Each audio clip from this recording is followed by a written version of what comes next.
This is the Detroit Sports Podcast Network.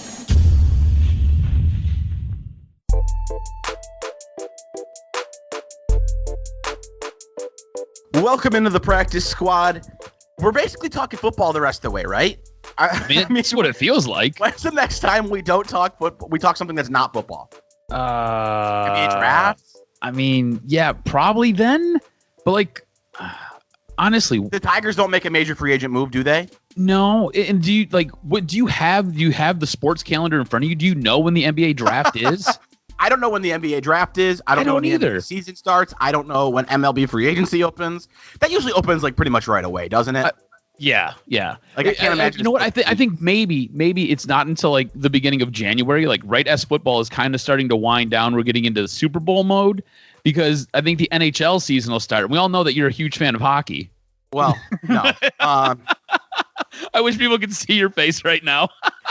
Speaking of things I'm not a huge fan of, I think because this year football season is the way it is, where it's like the only sport left really outside of, you know, the World Series, I'm going to have to care a little bit more about college football, and we're going to get into that later on in the show. Also, I didn't necessarily know we were going to go here, but you sounds like you have a few wedding stories, so we're going to hit on those as well. But first, I found myself on Monday thinking the Lions sitting at 2-3. They play Atlanta this week. Is it Minnesota after that? It's somebody else bad. They got a stretch here of some really bad football teams. And I find myself thinking, fuck it. I know that the most important thing for the Lions right now is getting rid of Matt Patricia and Bob Quinn. And I also want you to understand there was a material change in the situation. But I no longer think there is any world where the Lions lose enough games for Bob Quinn and Matt Patricia to get fired. And I think the bar was significantly lowered by COVID. I do believe that. It was also lowered a little bit when they added a extra playoff team. You know, those are things that had not happened yet when I told you that I thought them getting fired was still a very real possibility. But this team isn't bad enough that they're going to, like, if they get to 6 wins, I think that keeps jobs. Assuming they get to it early enough. I think that's important. You know, if they get 6 wins in week 17, right here, right now, if the Lions were to go on a 2-3 game winning streak, which I think is very possible, they enter the playoff conversation again. And once they do that, I think they save their jobs. So they do enter the playoff conversation, but here's their schedule going forward. So they're going to play the Falcons next, which will be this weekend. Which I think they win. I don't think that's as bad. I don't think it's as bad as everybody thinks it is. I think that is a really bad football team. It's weird when you fire a head coach, how the team responds, and this team responded in such a good way last week. Over who? They beat the Vikings last week. Bad football team. Who do the Lions play after that? Lions play the Colts after that. Okay, the Colts. That's a pretty good football team. No, the Colts. The 4-2 Colts are not as good as their record, but I think they're probably better than the Lions. I don't think they're good enough. The Lions can't beat them, but I would probably pick the Colts to win that game. I think the Colts win that game. They play the Vikings, which are a complete and utter mess. And they just traded Yannick Ngakoue. Yep, they're worse now than they were, 12 hours ago. Exactly. And then you've got the Washington Redskins, which I'm not 100% sure what to make of that team. Bad football team. And then you've got the Panthers, which look like an okay football team. And then you play your Texans. Bad football team. I think they have 3 almost guaranteed wins in that stretch. And that's saying something for this football team. They're not losing to Washington. I don't think they're losing to Atlanta. I don't think they're losing to Minnesota. I don't want to like oversell this. It's not that I think like the Lions can always lose a game they shouldn't. But I hear that 5-game stretch, and I expect 3-2. I do. Because, yeah, maybe they lose one they shouldn't. But they can absolutely beat a Colts team, and they can absolutely beat a Panthers team. I think 3-2 is probably where they get to. And Stroz, that puts them at 500. And if this team's at 500 10 games into the season, it's probably meaningful December football. And that was the mark that they put on this regime before COVID.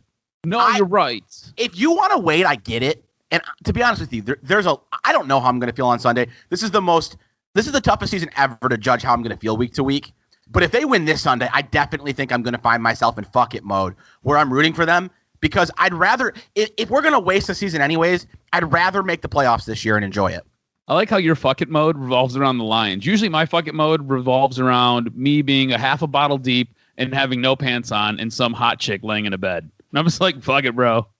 Totally different modes and how I don't think that I'm trying to think like what you just described. I don't think there's any world where fuck it is what comes across my mind. What comes across your mind? Snuggle it? Well, no, I'm not saying that. But that's not what you meant by fuck it. You didn't mean fuck her. You meant fuck it. I'm just going to go for it. Pretty much. See, in my mind, I still have the fuck her part. It's just not the fuck it, I'm going to go for it part. You're like, hold on, let me move your hair out of the way. Let me snuggle up next to you, give you some good kisses on the neck. Is she? That part matters, man. She's hot, bro. It doesn't matter. She's hot. Does. But, no, it doesn't. She's hot. That's all you need to know. See, but look here. That's simple. I'm on the opposite end of all of this. I think all of these wins are so damaging and damning to this team. I like watching that Jaguars game. Watching the Jaguars game, they completely handled business during that game. They look like a really good football team. Now, granted, that Jaguars team is really, really bad, and that was probably the worst quarterback play I've ever seen from somebody in Gardner Minshew. I gotta tell you, Gardner Minshew has two different versions. that was the bad one. He was not good. He is Dr. Jekyll and Mr. Hyde for sure. Like, I've never seen a quarterback just throwing to plots of land on the field. Like, he wasn't even targeting wide receivers. He was like, just try to be near the ball. It was so bad. I'm happy that we and you both come to some semblance of an agreement where we both feel like we're that far apart. Where we feel like Bob Quinn and Matt Patricia both have to go.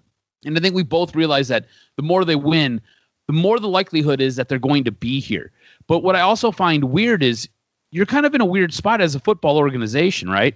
So you've got Matt Stafford, and we've talked about what I would like to do with Matt Stafford. We talked about what you would like to do with Matt Stafford. But you have a team in Dallas who on Monday night looked absolutely atrocious. Their quarterback play is god awful. We don't know, but assuming that they don't make Dallas doesn't call Detroit or Detroit doesn't call Dallas, and there's no offering of quarterbacks there.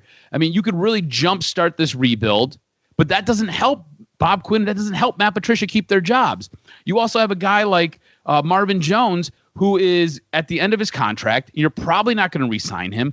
You've got a team like the Philadelphia Eagles, who are also in that division with Dallas that is totally up for grabs right now because it's nothing but bad football. This might be a division where maybe 6-10 gets you into the playoffs because it is that awful over there. You're talking fantasy land. That's the problem here. How is this fantasy land? You can make trades. You could just have a trade. They're not trading Matthew Stafford. I don't disagree with what you want. Here's the thing. This segment's funny because I don't think we disagree in what we want. I would love to see Marvin Jones traded. The Stafford thing, it depends on for the right price. I would absolutely move Stafford to Dallas in season. I don't think you're going to get that price, but I would do it. But this idea of selling off is fantasy land. That's the whole reason I'm saying fuck it. What I'm telling you is whether you like it or not, Stroz, and I know you don't because I don't either. Whether you like it or not, they're gonna beat Atlanta. They're going to beat Minnesota, and they're going to be 5-5 at the 10-game mark, which puts you in the playoff conversation. Can we bet on this Atlanta game? Because we feel completely different about Atlanta. I think Atlanta is a decent team masquerading as a very bad team. Atlanta. If they're 4-6 at 10 games, that's not out of the playoff race because there's 7 playoff teams this year. 9 wins is going to give you a really good chance. Is it possible that they could finish 5-1? Probably not. But does it put you in the conversation? It gets you close. What's the spread on that? Who's even the favorite? I think it's Detroit. I'll pull it up right now for you. I think it's Detroit by 3. I got Detroit. Or no, it's Atlanta. I'm going to actually bet that game. Yeah, Detroit's getting 2.5 right now, according to ESPN. Atlanta, see, I think Atlanta's been a bad football team for a long time. Like, I get I get why you think they're good. They have 2 good receivers. Their quarterback's good. But Matt Ryan hasn't played very good this year. Matt Ryan hasn't been great at all. Minnesota doesn't have a pass defense. Well, here's the thing. You don't have a great secondary either. And that quarterback and those wide receivers can pick that apart. Minnesota is bad. Minnesota is bad. In a way that is almost unbelievable. Yeah. I guess maybe, okay, rooting against them is not necessarily living in fantasy land yet. And that's why I said, like, you want to give it a week, fine. If they beat Atlanta, I think you start getting to a point where, Stroz, you're 500. You got a game coming up against Minnesota in a couple of weeks. We agree there's no way they lose to Washington, right? Yeah, that's the most winnable game left on the schedule. Yeah, I don't think they lose to Washington. So, like, if they win this week, I think you have to start seriously looking at it and going, is there really hope they lose enough games?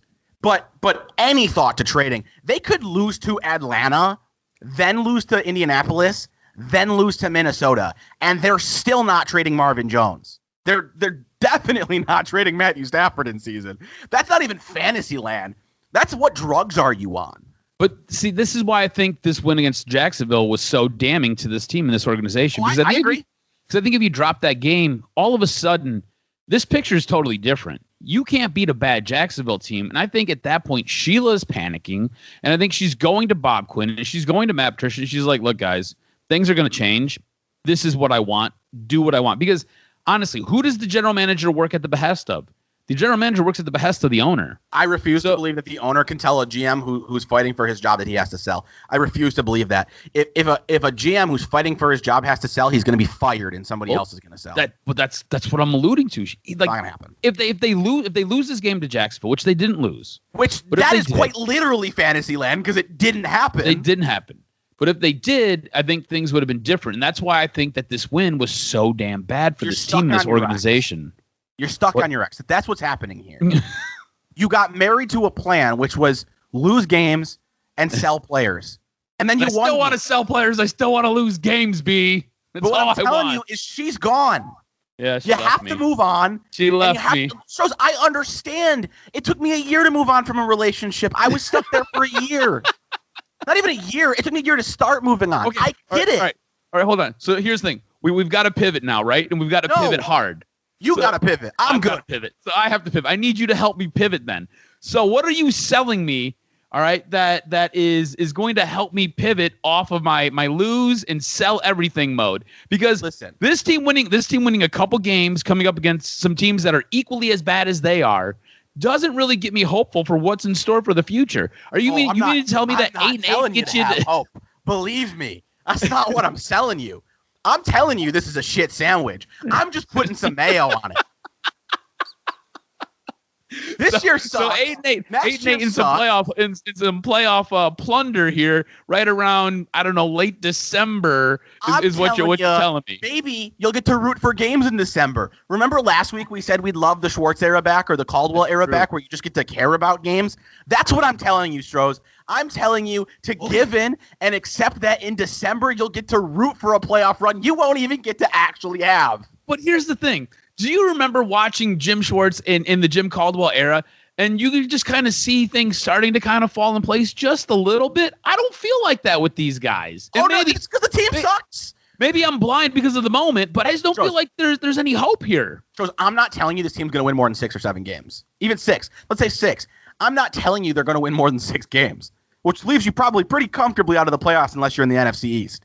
Man. What I'm telling you is that 6 wins in December means if you win out in December, you make the playoffs. So you get to go into December and say, all right, baby, time to win out.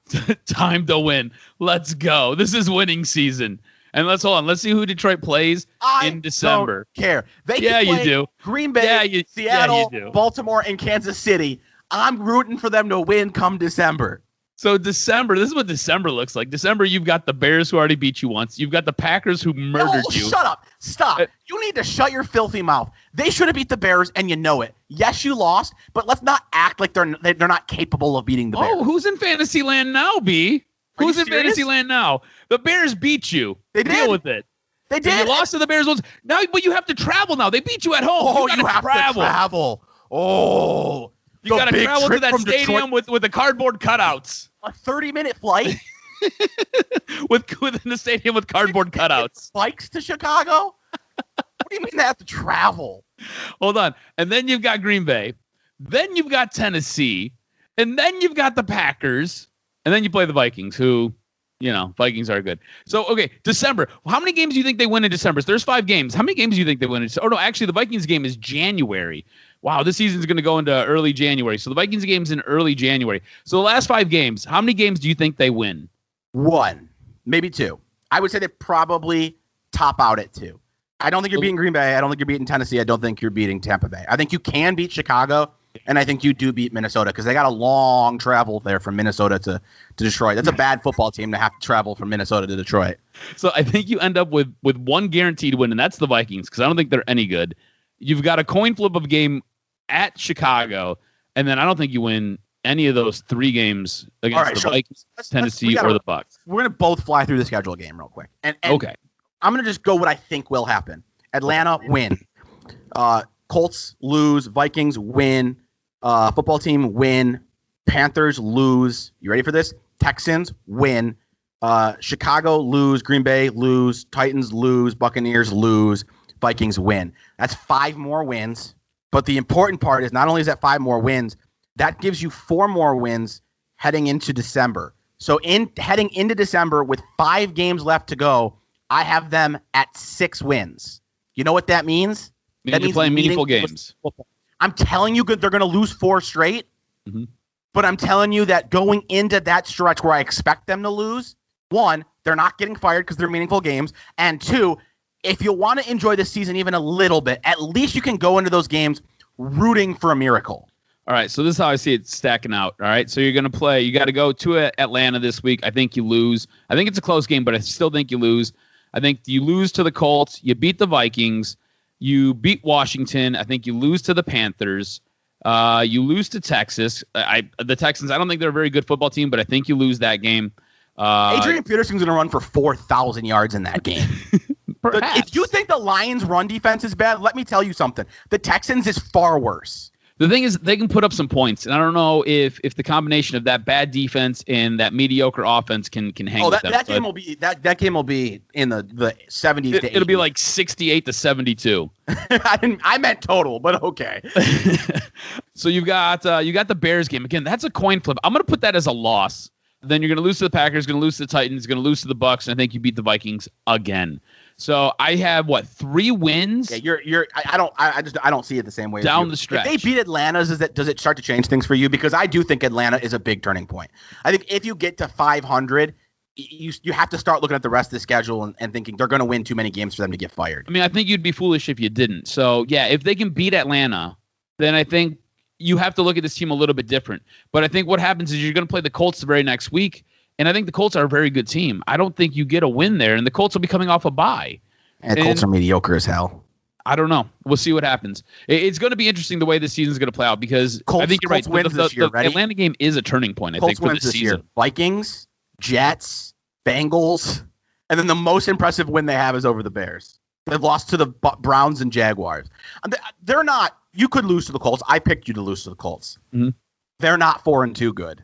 I think the Lions, what the Lions have done with their schedule is pretty much equally as impressive as to what the Colts have done with their schedule. We got to move on, though. It's been a long topic. We'll reassess next week. Again, coming up in about 15 minutes or so, we'll get to kind of just the Big Ten as a whole since we're getting college football back. But also, I think Michigan plays a very exciting game this week to start the college football season in the Big Ten. I'm going to let you take the floor. It's wedding stories. I don't know where you want to take it. Take me wherever you want to go. So I'll be honest with you. I don't really know where I want to take it either. We were just kind of spitballing, trying to come up with a middle topic, and I was like, I've got some stuff that happened at the wedding, so I think I will start in chronological order, if that's okay with you, sir. Yeah. So the wedding, this is how it starts. My sister got married. She got married to her boyfriend, who she's been on again, off again with for over the past 10 years, and we kind of recounted how I was Captain Petty last week. Which, by the way, we still got to get to why you're petty. We talked about this, and you messaged me over the weekend. Yeah. So we got to talk about that. We can talk about that before we move into Big Ten football, if you don't mind. So wedding. I get up extra early on Saturday morning, and I race out to my future brother-in-law's mother's house for pictures there with all the guys. So if you know anything about Chaldeans or Arab people, they usually run on their own time. Okay, it is called CPT. It's colored people time. All right.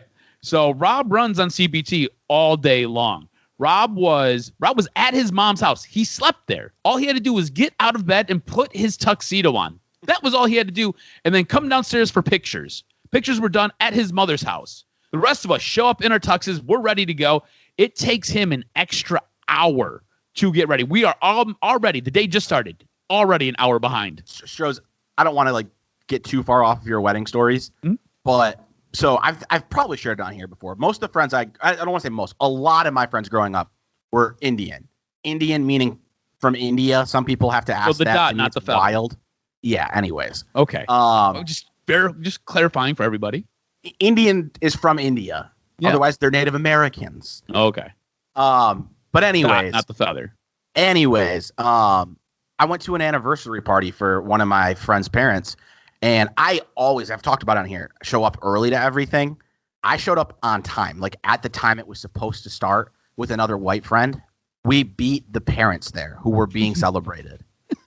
And when I say beat them there, we beat them there by like a half hour. When they finally got there, they said, "What are you doing here?" The party started a half hour ago.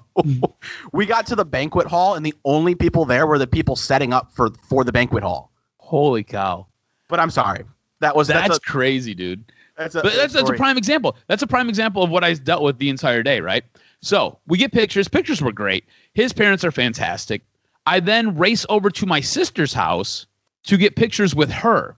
Mind you, my sister is the queen of being late for everything. My sister is still getting her makeup and her hair done. Her house is completely torn apart with hair and makeup going on in the living room, and in the kitchen dining room area, there is more hair going on. It's crazy. I've got women running all over the place, half of them dressed, half of them not dressed. It's nuts. And I'm like, I'm just here for a couple pictures. My sister now puts us, we're already an hour behind. My sister now puts us an hour and a half behind schedule before she's even ready for any pics. Finally get her pictures done. I was supposed to meet the guys at the reception hall to drop cars off and then take a Uber to the church.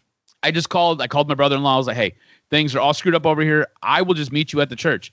I end up picking up my girlfriend. I head to the church, get there like right on time. I was supposed to be there 30 minutes early. I get there right on time. So after all of that, wedding goes off without a hitch. Beautiful ceremony. There was a flower pot that gets broken up on the altar, but otherwise it was a fantastic ceremony. I had to do a reading. I was a little bit nervous. I didn't find out I was doing a reading until 9:07 in the morning. It was kind of a bit of a mess with that, but the reading went pretty good, and so everything went well. The ceremony was fantastic.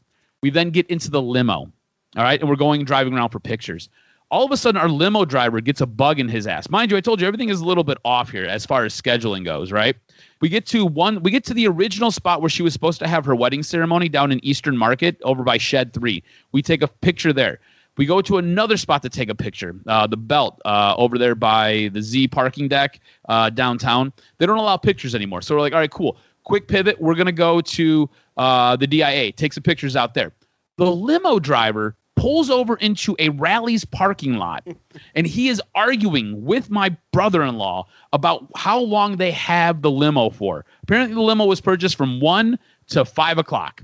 So the limo driver's like, look, I got to get you back to the reception because you're done at 5. And my brother-in-law is like, I'll just pay you extra time. He was like, no, we are done at 5. And my brother-in-law is like, bro, what are you talking about? Like, how many times have you ever driven a limo? Like, right, it never goes according to plan. Things have to be have the ability to work late.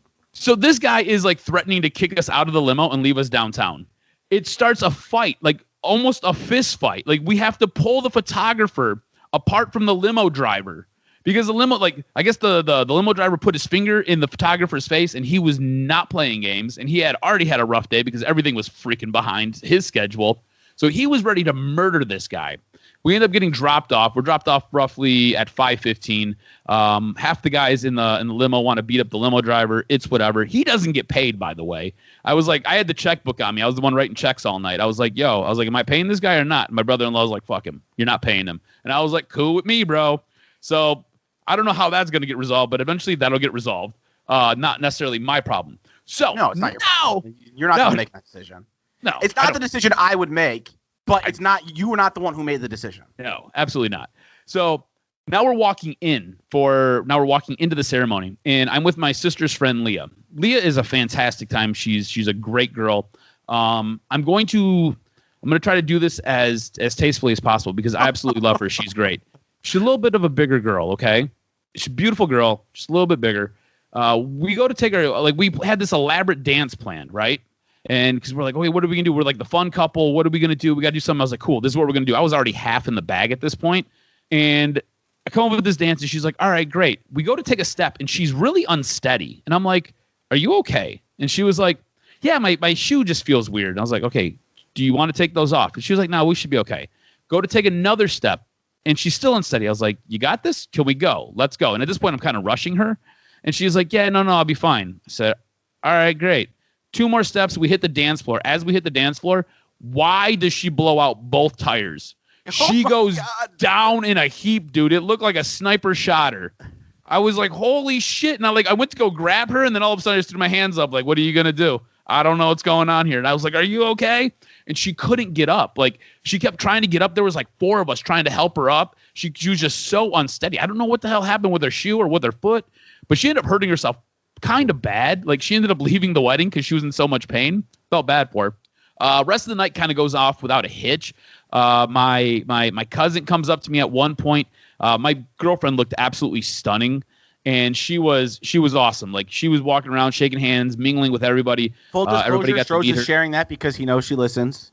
She does listen, but she was absolutely stunning at this. You were just trying to get brownie points. No, honestly, dude, she looked beautiful. She was wearing this red dress, and it fit her perfectly.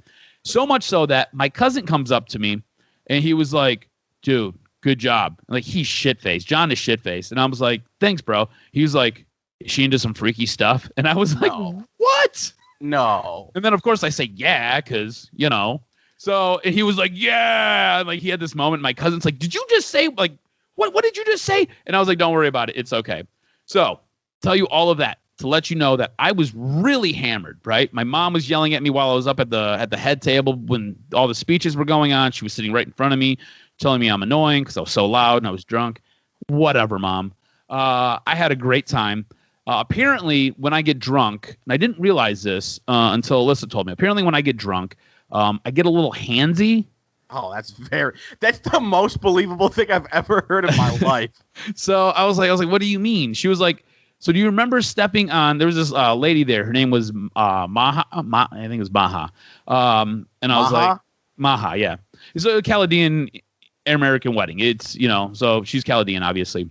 And I guess I stepped on part of her dress. And to prevent her from tipping over, I grabbed her by her waist. And apparently my hands hung and lingered a little bit too long on like the lower part of her waist. The girlfriend said it was a little bit inappropriate. And I was like, okay, my bad.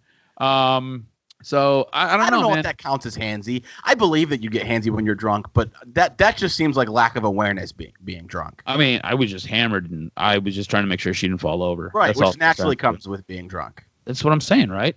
The guy, so Pete was there. Pete is, I'll tell you a side story real quick. Pete was the guy who I wished my sister would have married. Like I told you, I love Rob, right? Absolutely love Rob. I met Pete like years ago. Pete sold me my Volkswagen when I had a Volkswagen many, many moons ago. So I absolutely love Pete. Anyways, Pete's there. Did she date Pete?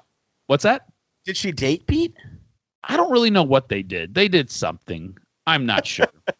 I'm just curious because you said you wanted her to marry him. So I assumed there must have at some point been some type of relationship. So like on like the list of like who I wanted my sister to marry, it was Pete, and then it was like my best friend Jeff. I love that you had a power rankings. Yeah. Really? Your best friend Jeff. Yeah. You wanted your best friend to marry your sister. Yeah. That is very abnormal. Here's the thing. My best friend is a total scumbag too, but I think they would have been great for each other. I think my sister would have kept him in line, and he would have kept her in line. So like Rob like fell somewhere down the list. Now Rob has like a true comeback kid has slowly worked his way back up that list. Is he up to number 1 yet? They're married. Yeah, he's number 1 now. So like he's done a fantastic job basically coming as a dark horse and running up the power ranking chart to number 1. But anyways, I had made this comment to Pete, I guess, and it was kind of loud about, Pete, and like we had this moment where I kind of referenced him marrying my sister and his girlfriend was there. I guess his girlfriend's a little bit psycho. I don't know. No, hold on. That's a very uncomfortable moment to have at your sister's wedding. But here's the thing. I don't even need to hear anything else to know that, like, I don't blame the girlfriend. But here's the thing. She was like, what? And, like, Pete played it off like a total G. He was like, we're talking about golf. Don't worry about it. Because I went right into talking about golf right after that. So it was pretty fantastic. Like, it was a good wedding, man. I had a blast. I didn't get to say hi to as many people as I wanted to say hi to because there was just so much commotion. I danced my ass off all night. I don't know. It was great. I didn't do anything really stupid, which was really, really cool. Because normally I do a lot of things that are really, really dumb, especially in front of family members. I didn't do any of that this time. It was cool. I'm glad you had a good time. I don't think I have any questions. I kind of covered it all. Yeah. But so when we were talking or when we were texting this past weekend, you let me know that there's one thing. You were like, I'm not petty, but this is what I'm actually petty about. No, so I realized there's something specific where I get petty, and it's in competition. And so let me give you two examples. Both of them came up, and it's why I texted you. So one of them, are you familiar with Dynasty Fantasy Football? I am. So I'm in a Dynasty Fantasy Football league. It was one of my early ones. It's free. I only know one person. I just do it because it's fun. And in this league, I've always been like, if I'm running a league, I've always been of the thought that like we're going to use common sense. So you're not allowed to tank in the league, right? Well, the guy who runs this league wants to run everything like super, like he doesn't want to make any judgment calls. So we got these teams who are putting up 20 points a week with good players on their bench, but because the guy doesn't want to have to make a judgment call, he allows it, which is like, okay, whatever. I've never complained. I think it's dumb, but I've never complained. Well, one of my friends, the only person I know who's in the league, his starting quarterback is like out for the week for whatever reason. And the only other quarterback he has on his roster is Taysom Hill, who puts up 2 points. And this guy forgets to put Taysom Hill in, thinking like, not thinking him as a quarterback. And by the way, this guy wants to lose too. Now, my friend's been setting his lineup, which I wouldn't do. If everyone else is trying to tank, then you do it too. And the dude who started Taiwan Taylor over CeeDee Lamb or some shit. And we're letting that slide. And this guy calls out my friend, and the league adjusted. So I went so fucking hard. I have a contender, Stroz. I have a team that has a chance to win the championship. And when I played this motherfucker, I benched everybody. I hurt my chances to win a game just to try and hurt this guy's tank job. And I threw an absolute fit about it. I thought it was ridiculous. I told the league manager, I was like, this makes me want to quit. You decide who's more valuable, the guys who are going to obviously tank or me. And he's like, we'll talk about it next year. It's like, dude, there's no talk about it. I'm sorry. If you start, if you start Michael Gallup over CeeDee Lamb and CeeDee Lamb has a better game, fine. If you make even somewhat if you start CeeDee Lamb over Julio Jones, or Calvin Ridley's a better example. Fine. Judgment calls, if you want to make slightly worse calls, fine. If you're starting dudes who put up 0 every damn week, we don't need to debate what your intention was. I know what your intention was. So I started Jake Butt over Zach Ertz or some shit like that. And it's Zach Ertz is hurt right now. I think it was over Dallas Goedert.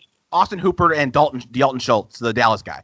And it's obviously, I know damn well Jake Butt's not going to outscore them. And if you want to try and pretend I do, this is stupid. Let's be adults. So that's one. I intentionally tried to lose a game despite being a contender just to screw the guy who's calling out other people. And two, it's, again, competitive. I'd probably do the same stuff, anything competitive. But Fortnite, when I get pissed off with somebody I'm fighting in Fortnite, which can happen for various reasons, after I kill them, when you kill somebody, they start watching you. I'll do different, there's all sorts of different petty things. You could dance, so I might dance. But when I realized it, are you familiar with the basic dynamics of Fortnite? Yeah, a little bit. You've kind of explained it to me. Building is super important. Building is super important, right? And I got annoyed with these people who are fighting us because it was just really sweaty. And I'm a good player, and I don't mind people playing, hard. You want to win. But there's a level where you're like, dude, you're not this good. And it was one of those guys who's just pushing a bunch of buttons because he thinks it's the thing to do, and you can tell he's not that good. Mm-hmm. So when I killed him after dealing with his annoying ass, I wasted every single one of my builds just so he could watch me make fun of him.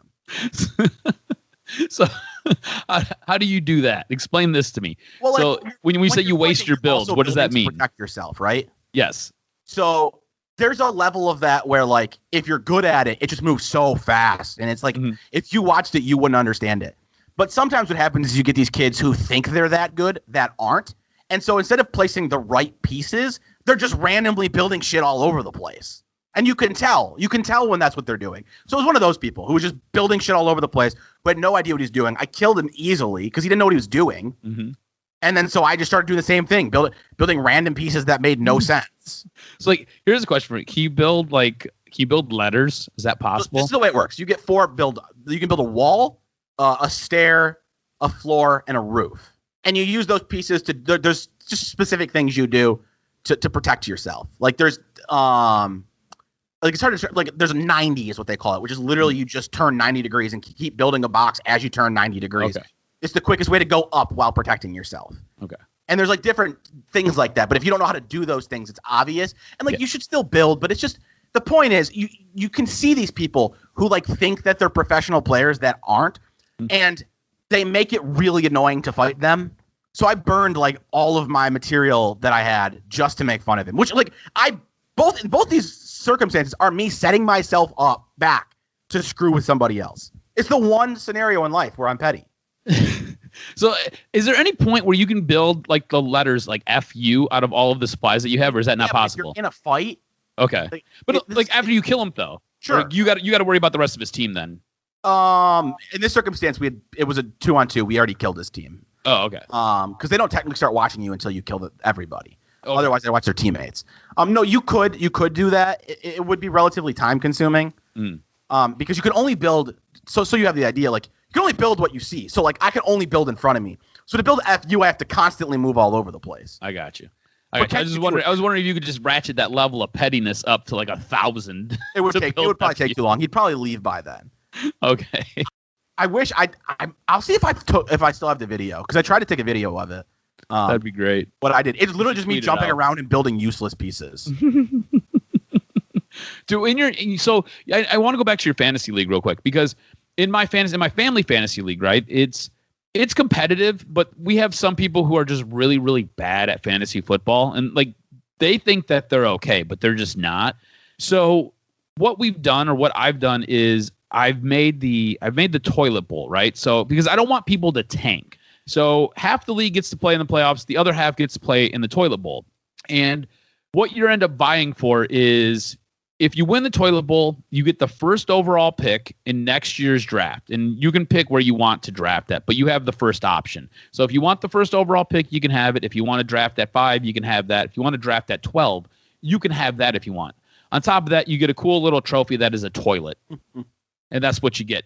So I try to keep everybody engaged all the way through the season, or at least until week 14.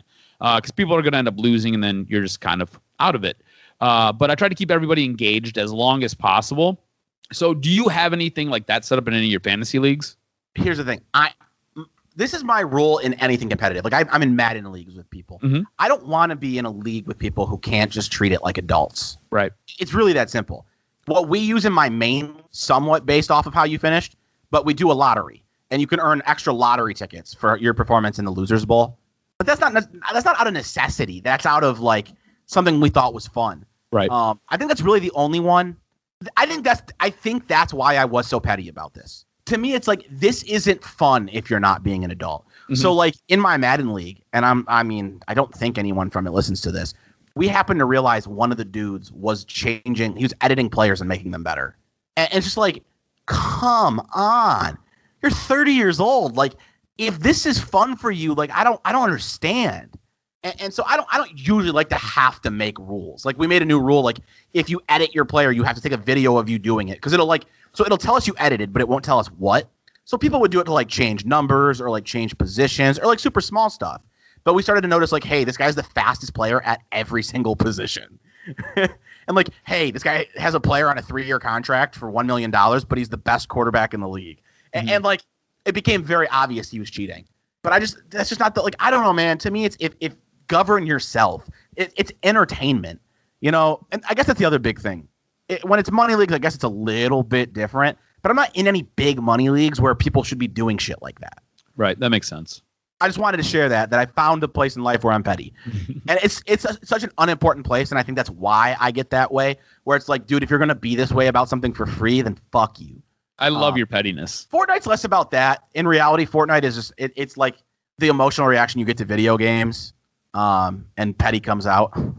It's like, screw you for making my life hard for the last couple minutes. That's really all it is. But moving forward, this is a long podcast today. We've been doing a lot of those lately. It's because we miss each other, B. Yeah, of course, dude. I get to talk to each other once a week now. We dropped a podcast for the time being. So the question I wanted to ask is, with the Big Ten having a shortened season, does the Big Ten have a legitimate chance at a title, a playoff participant? And I think so. I think so too. So you asked this question, and it got me to thinking. I was like, all right, well, how many games are they going to be short compared to relatively everybody else who's playing right now? And a lot of teams have about a 3-game lead on the Big Ten. And I kind of was breaking it down, and I was like, well, they've got a 3-game lead now, but that doesn't mean they're going to play as long as the Big Ten. They might stop a week or two before the Big Ten stops playing. Plus, you got the Big Ten championship game if all that still goes according to plan. And look, all of this is based on whether or not COVID doesn't shut down these seasons. There have been games that have already been postponed and things have been pushed back. Safe at this point. It does at this point. You're absolutely right. So I think the Big Ten does have a legitimate shot. And the reason I say that is I think when it's all said and done, the Big Ten might play maybe 1, maybe 2 games less than just about everybody else. And you can go back to the 2015-2016 season, the 2016-2017 season, or the 2017-2018 season in the BCS, where you had a team in there basically playing 1 less game than everybody else. In the 2015-2016 season, it was Oklahoma, who didn't have a championship game. Right. And then you had Ohio State in the 2016-2017 season. Then you had Alabama, who got in as the 4th seed. It's a bigger gap in the 2017-2018 season. Like quite a bit. I think when it's all said and done, it'll only be about 2 games. I was trying to look it out and trying to project that schedule. This is where it gets a little bit difficult because you're going to have games canceled still. Exactly. So it gets a little bit difficult to try to predict what's going to happen down the line here. But I think they have a viable shot or they should at least. I find myself thinking if it's a brand, Ohio State, goes undefeated, they get in. Michigan goes undefeated, right. They get in. I don't know if anybody else does.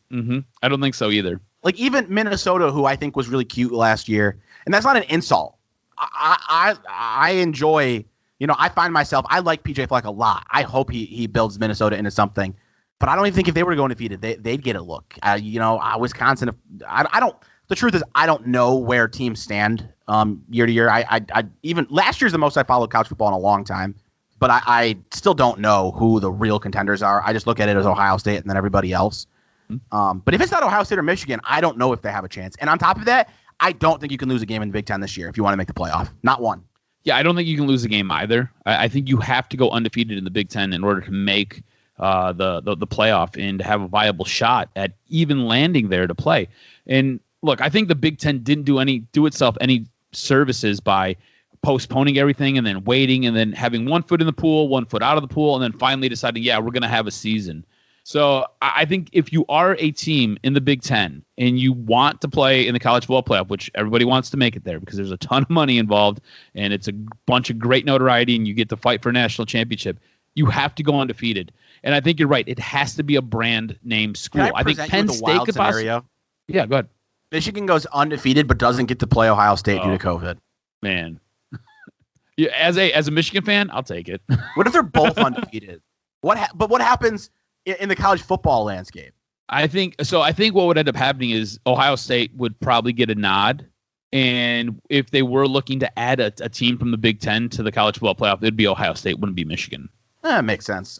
That's going to be one of the interesting things to see how, man, it's going to be a weird season. I don't want to spend too much time on this since we already have gone long. But I got to tell you, as somebody who is on the fringe part of college football, I'm excited to watch Michigan, Minnesota. I think it's an awesome opportunity. One of the reasons I have a tough time with college football is all that bullshit at the beginning of every season that doesn't matter. This is a really great way to start a season and figure out where Michigan belongs. Like, I don't know what Minnesota's going to end up being, but I'll tell you this much. I don't think Minnesota under PJ Fleck is ever going to be awful. They're not going to be a bad football team. So if Michigan comes out and wins, all right. You still expect them to lose to Ohio State, but you respect that. This team could have a nice little short season. If they lose, all of a sudden the pressure gets turned up on Jim Harbaugh, and that seat gets so incredibly hot. He's not under a contract through next year, right? This is the last year in his contract, which is weird. Yes. So here's the thing. This is what's been talked about around here anyways, is that in secret they've got a deal done. They just haven't announced everything because Michigan and Michigan State have been laying so many people off because of COVID. So the thought process is he actually has a contract done and he's safe for the next couple of years. It just nobody knows about it. There's been no announcement. I don't think they would fire him, but I think even though I respect Minnesota, I think if they beat Michigan on Saturday in such a short season, it gets really hard to keep the buy-in because go ahead. Can I ask you this? If Harbaugh loses this game, right, and even if he doesn't, because at this point I'm kind of over Harbaugh as a Michigan fan, I'm just done. I'm just done. I want you came in with all like a contract on the spot. That's what I'm saying. This is where I'm Is going. that where you were going? Yeah, Because I love PJ Fleck. I do too. I think he's fantastic. I think he is a gregarious guy. I think he's very charismatic. I think he's a guy who, if you are a young football player, you would run through a wall for this man, and he'd be running there with you. I think he's a guy who you could bring into your program. In this case, Michigan is a brand. It is a brand that has fallen, but I think he's a guy who could maybe breathe some new life into it and maybe get you to where you wanted to be. I wonder, and this is going to sound ridiculous, I wonder if it's not. It obviously is a jump. I'm not telling you it's not. Mm-hmm. The brand's way bigger. You're going to get better recruits. But in terms of where they are right here, right now, I don't know that Michigan's very far, if far at all, ahead of where Minnesota is. And I kind of think you almost set yourself back for that next job. Unless, if he wants to be in the Midwest, then it's a no-brainer. But, like, he has, I think, is there a bigger name in college football for the next job? If he has one more really good year at Minnesota, who else is above him? I can't think of anybody. So if he wants an SEC job or like Texas is certain, like I think Texas is certainly in play. Mm-hmm. And to be totally fair, you could debate whether Texas is even really better than Michigan. I think you're in a bigger hotbed. What about a West Coast team like USC? Sure. I guess what I'm saying is when you look at those programs, mm-hmm. I guess I don't know that Michigan's way below them. I think Michigan's in play if they wanted to go that route. Let me say this. I don't think they do. I think Harbaugh's safe. Yeah, I'd be all for doing PJ Fleck the job. And it's funny because I'm not like Chase Jim Harbaugh out of town guy. Mm-hmm. I think Jim Harbaugh probably still is in the top 15 to 20 coaches in college football, maybe even top 10. He's definitely not top 5. So I don't want to chase him just to chase him. I think PJ Fleck is at least every bit as good as Jim Harbaugh. So if you could get him, yeah, I'd be all for it. I mean, this is the thing. I hope I'm wrong about Jim Harbaugh, and I hope he kind of figures it out and he can lead Michigan to some sort of big name success like you have down in Ohio State. You have with I don't know if you ever reached the level of Alabama or hopefully what's going on in Clemson. That would be fantastic. But I don't know if you ever get there. And PJ Fleck is a guy that I don't know, man. I find him to be so damn interesting and engaging. I would love for him to be the head coach of Michigan. I think it'd be great. You liking him is predictable because he like you want the storylines. Like he can sell you with his speech. Don't get me wrong. I like him because of the way he talks too. But he's also shown the results. My face, what was that? I wish you could see my face. I've got this stupid silhouette shadow going on. But it's the smile on my face right now. Very obvious that you would like him, but I like him too. And I'll tell you, I'm going to root for him anywhere. Mm-hmm. I was rooting for him in Minnesota last year. I don't think it happens. I think it's interesting. You got anything else you can get to today? No. I wanted to throw that out there and kind of gauge your reaction on what you thought about PJ Fleck possibly being the next Michigan coach. Shoot, man. If Minnesota wins that game on Saturday, I might be more interested in Minnesota than Michigan the rest of the way. Yeah. No, it's true, too. Hey, I'll be honest with you. If Michigan loses this game on Saturday and Minnesota wins, I'm going to be rooting for Minnesota all year long. I will. Yeah, no, I'll be rooting for them regardless. But it'll be interesting. I'm excited to watch. I'm excited to have investment in a college football game. Mm-hmm. Even though I'm not a diehard Michigan fan, I have investment in a football game this weekend, which is not easy to do this year.